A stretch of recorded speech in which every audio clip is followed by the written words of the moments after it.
لیکن کہ استاد جی ماشاءاللہ آپ بالکل فٹ ہیں، آپ کی صحت کا راز کیا ہے؟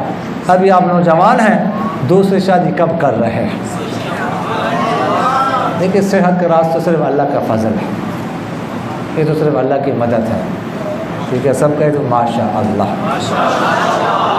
باقی دیکھیے گا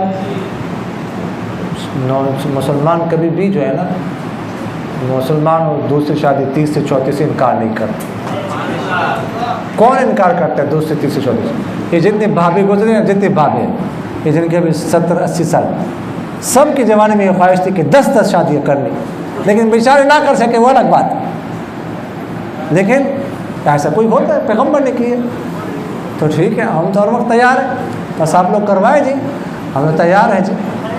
السلام علیکم، سوال کے وعلیکم السلام۔ استاد محترم، جو حدیث میں آیا ہے کہ اول الکفار کو دعوت اسلام دینے کا حکم ہے، کہ یہی حکم آج کل کے مجاہدین کے لیے بھی ممکن ہے دعوت دیتے وہ مسلمانوں پر حملہ کرتے؟ دیکھیے کہ دعوت میں نے آپ سے عرض کیا ہے کہ دعوت ان کفاروں کو دینا واجب ہے جن تک دعوت نہ پہنچی ہو، وہ آج کل بھی ہے، یہ حکم پہلے بھی تھا، سمجھ آ گئی؟ جن تک دعوت پہنچ چکی ہے، آج کل شاید ہی کوئی ہو سکتا ہے کوئی کافر۔ دعوت کا کیا مطلب؟ دعوت کا مطلب یہ ہے کہ پتہ چلے کہ اس طرح کچھ مسلمان لوگ ہیں، وہ رہتے ہیں، وہ اس طرح جو ہے نا ایک اللہ پر ایمان لاتے ہیں، آخری پیغمبر پر ایمان رکھتے ہیں، قرآن پاک ان کی آسمانی کتاب ہے، یہ بات، یہ دعوت۔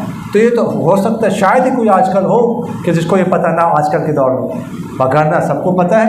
اگر کسی کو اب بھی پتہ نہ ہو تو ابھی مجاہدین کے لیے حکم ہے کہ پہلے دعوت دیں گے جنگ کرنے سے پہلے۔ سمجھ آ گئی کہ نہیں ہے؟ ہمارا علینا